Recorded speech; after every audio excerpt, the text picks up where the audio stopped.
It's never been on the New York Times bestseller list, yet the book Alcoholics Anonymous is designated by the Library of Congress as one of the 88 books that shaped America.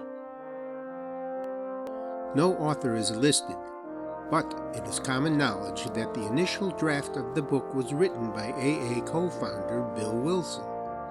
However, he did not complete it alone. The book was a collective creation. Each chapter was edited by AA members in Akron, Ohio and New York City. The book describes in detail the program of recovery which grew out of Bill Wilson's determination to find a way to stay sober.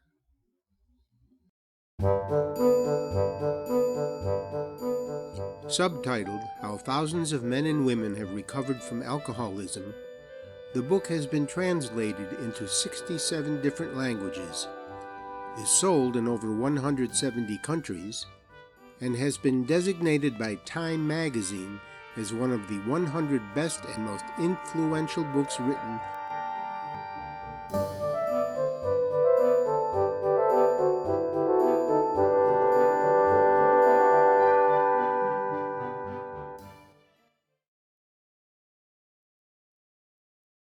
The book is organized in two main sections. Section 1, the first 164 pages, are basically unchanged from the first edition. It tells the story of Bill Wilson's recovery from alcoholism and describes in detail the program he followed to achieve and maintain a sober life. The second section of the book is a collection of personal stories written by members of Alcoholics Anonymous. As each new edition of the book was published, new stories were added and some old ones were taken out.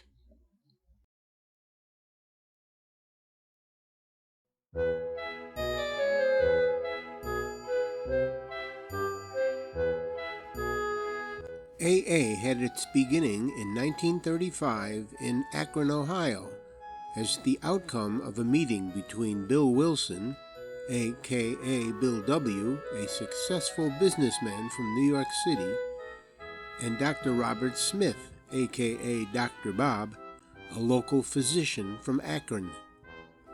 Both men were hopeless alcoholics, but at the time of the meeting, Bill W. had been sober for about 5 months. He had recently come to understand that the key to staying sober was to be actively helping other alcoholics achieve sobriety.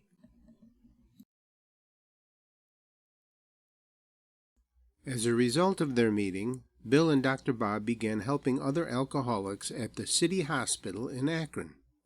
Soon the first AA group was formed. After a few months of working with Dr. Bob, Bill returned to New York City to continue working with alcoholics there. A New York AA group was started. Although their methods seemed to be working, the progress of this newly established fellowship was slow indeed. In the first couple of years, they managed to get about 40 drunks sober.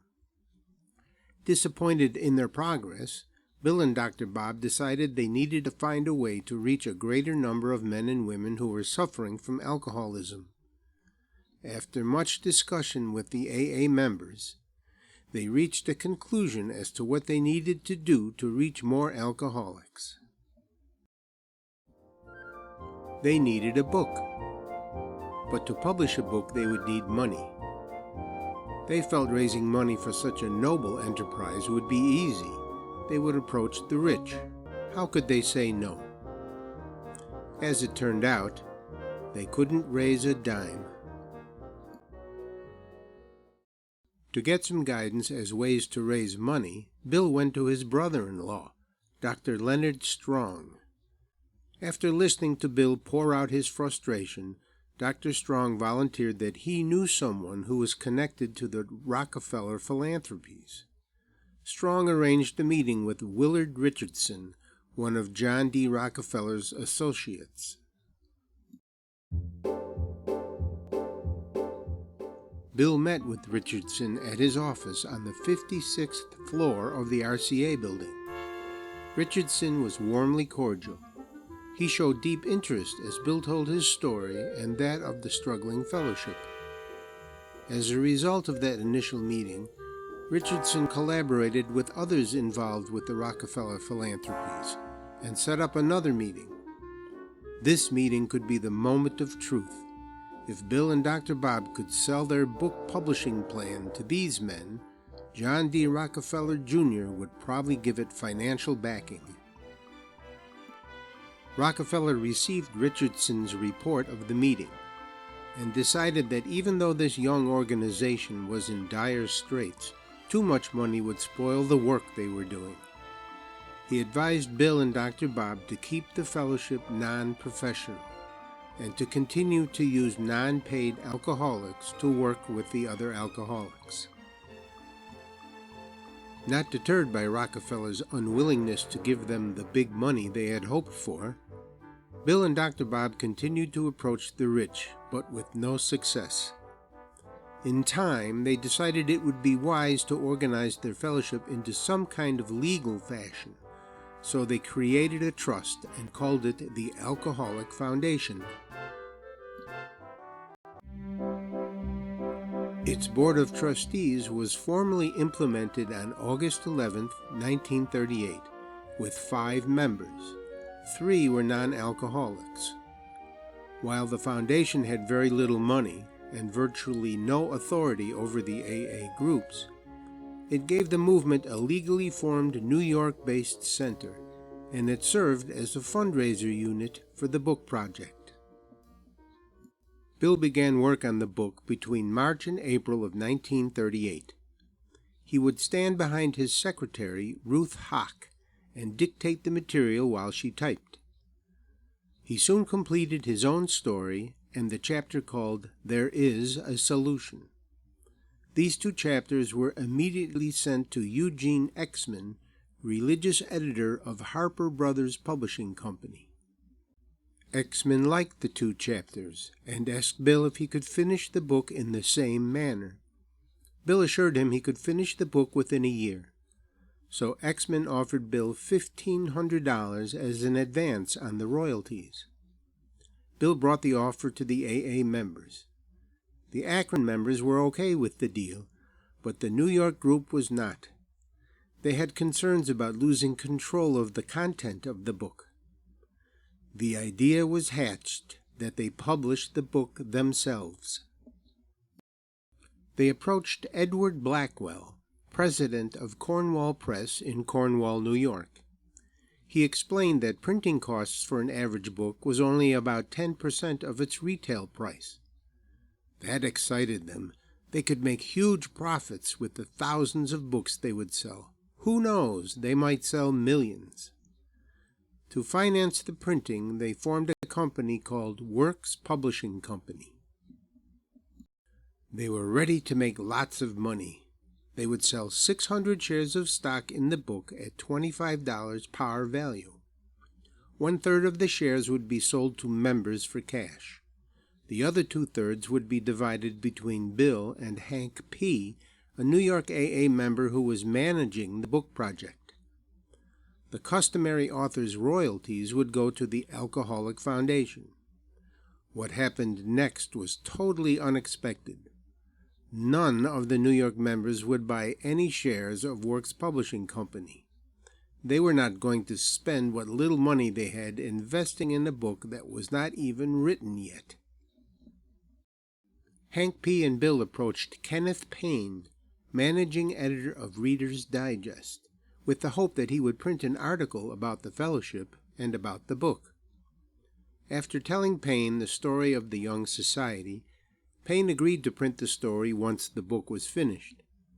With this promise of publicity, they sold 200 shares of Works Publishing Company. That was enough to support the book during the writing process, although it would not cover the cost of printing. Each week Bill would read what he had written to those who gathered at his house on Tuesday evenings. By the end of January 1939, the manuscript was ready for preliminary distribution. 400 copies were printed and circulated for comments and evaluation. What the title should be was still hotly debated. Among the many suggestions were 100 Men, The Empty Glass, The Dry Way, The Dry Life, Dry Frontiers, and The Way Out. After many discussions on the matter, 2 titles were left to vote on.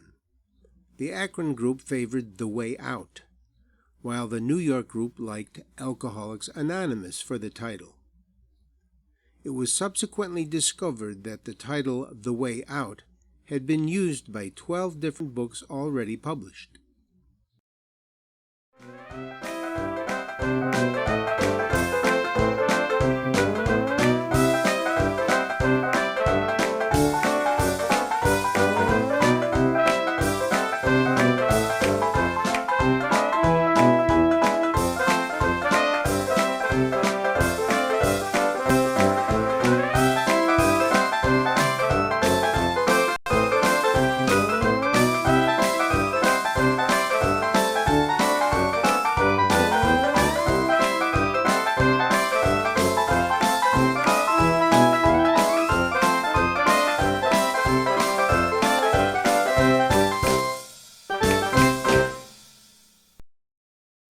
Now the choice was easy.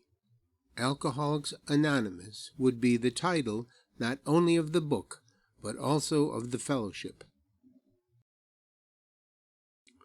Cornwall Press agreed to print the book and took $500 as a down payment, seeing that was all the Young Fellowship could afford. They decided to charge $3.50 for the book, rather high for 1939.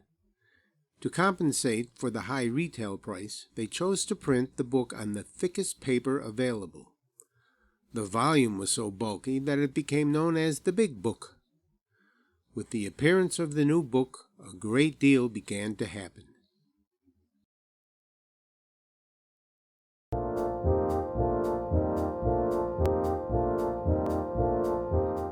Dr. Harry Fosdick, the noted clergyman and pastor of Riverside Church in Manhattan, reviewed it with approval.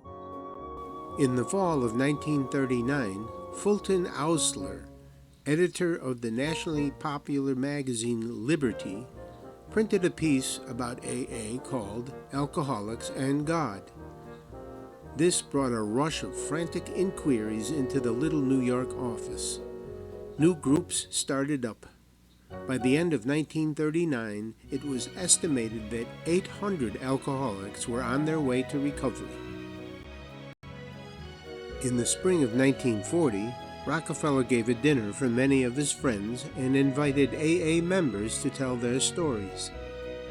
News of this got on the world wires. Inquiries poured in again. The book started to sell. By March of 1941, the membership had shot up to 2,000.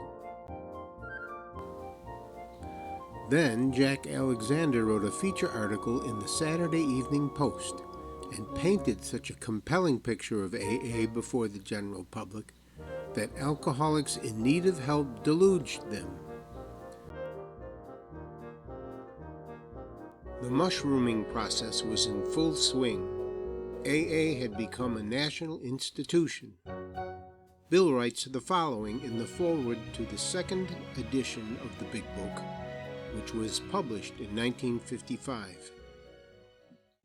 Since the original foreword to this book was written in 1939, a wholesale miracle has taken place.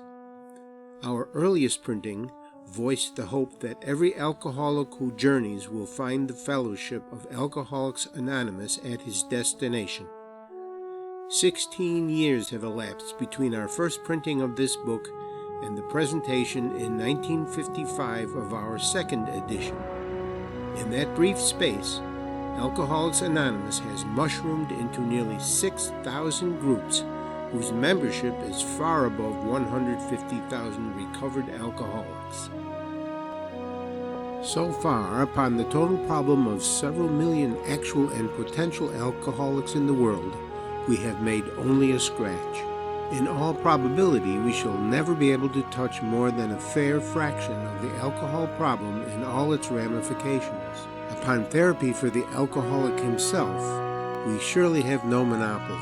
Yet it is our great hope that all those who have as yet found no answer may begin to find one in the pages of this book, and will presently join us on the high road to a new freedom.